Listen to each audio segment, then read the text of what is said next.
I would say that it is about people who are facing an incredibly challenging situation. It's not what you think it is. It's a real thriller. It's quite horrifying at times, but it's a fantastic series. I'm immensely proud of it. Oh, just to go on the ride. I mean, it's entertainment first and last. Filming in Paris was an honour. It's a real honour to be there. It helped that we stayed there the whole time just to soak up the ambiance, etc. But yeah, it was wonderful. My character is like sort of this half English, half German spy guy who's like commissioned by the Nazis to sort of, you know, infiltrate important people in Paris. I'm not sure it's been put to film before, has it? I mean, so the whole thing of what happened in Paris with those fashion houses and what happened during the war and how she was not able to work because half her business was owned by Jews and they left for good reasons.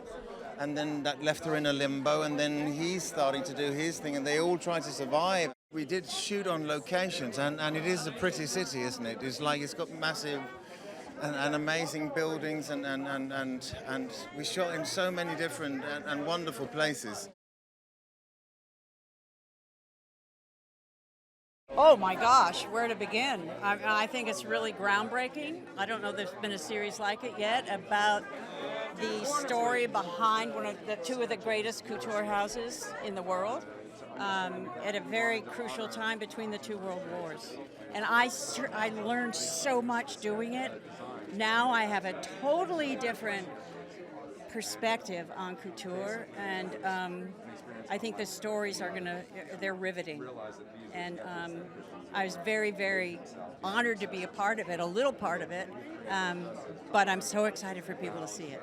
Just to see the world that they've never seen before, and the stories that they've never heard before, and what's behind the creation, and I mean, what's behind Miss Dior, the perfume? You know, it's just really, it's human. It's about things that shaped our world, of course, you know, between the two world wars.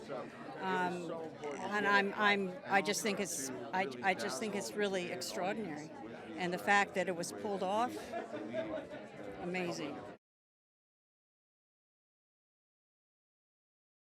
Music that we remade these classic wartime songs that at the time were very peppy and sort of like hiding the true meaning. So it was very interesting to take modern artists and recreate them, and I don't know, bring in a lot more sadness to the joy. The music to me is so elegant, and the arrangements are so elegant, and I think there's a big connection there with the show and the fashion in the show, and like the really ornate arrangements in the music. Like the music almost, not literally, but sounds very expensive.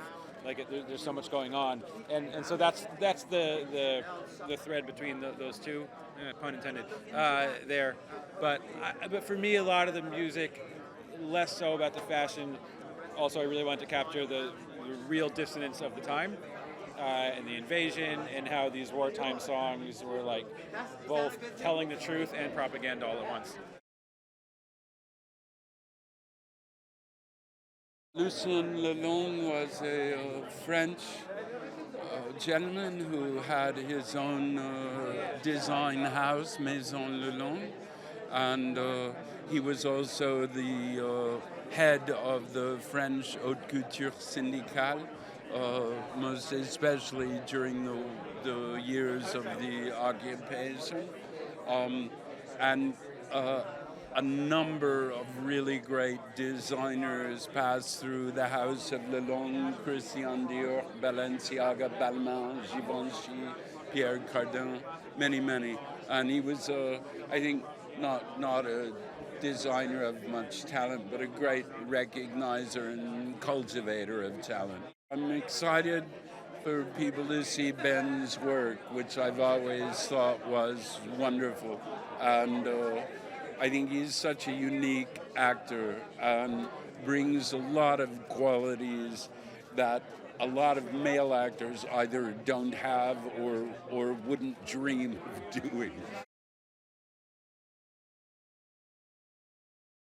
It's a roller coaster of emotions, full of contradictions, had a traumatic childhood and events that really shaped her survivor force. And I learned with her every day a new thing. So it was never the same. It was always changing. Every day was a new things to achieve, a new mountain to climb. I'd never been in a TV show, so I didn't know what it felt like to be 7 months, on the horse, like riding.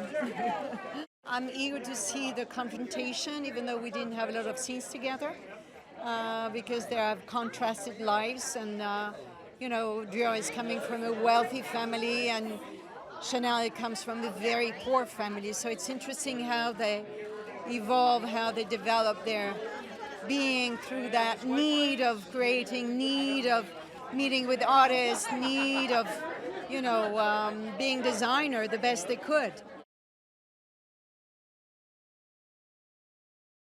I think it's the time period, and it's both the terror of it and the excitement of coming out of it that really creates an unusual experience. It was an experience unlike I've ever had, working in Paris, working with this crew, the actors, and then telling the story of Christian Dior and Coco Chanel, and this time period of post-war creativity coming through the occupation, Nazi occupation of Paris, and really a life-changing 7-year-long journey to get here.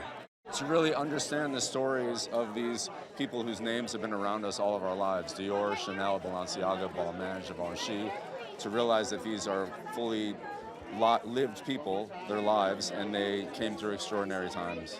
Yeah, I think to recognize the power that they're still around, and they're still, if anything, more a part of everybody's lives than ever before. It goes to the power of the scripts that he wrote and supervised, and when you have great actors like this, so much more is possible. It was an experience, again, unlike anything, because they really supported us in filming in Paris, which was extremely crucial to the series itself, and then all throughout, combining with music, Apple Music, and Jack Antonoff, and all the artists that he brought to the soundtrack.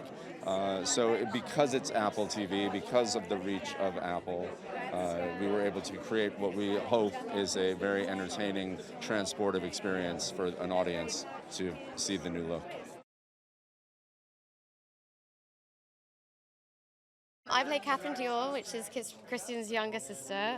She was part of the French resistance during the Second World War and was captured and taken to camps in Germany. She survived there for 9 months and came home, and her relationship with Christian was so beautiful, and she kind of became one of the original muses for his brand. I feel so proud of this show, and I'm really pleased that it's finally coming out. I think that audiences are going to really learn a lot about these characters or names that they already, very familiar with, but it's kind of a story that maybe hasn't been told before, and I feel so lucky to be a part of it.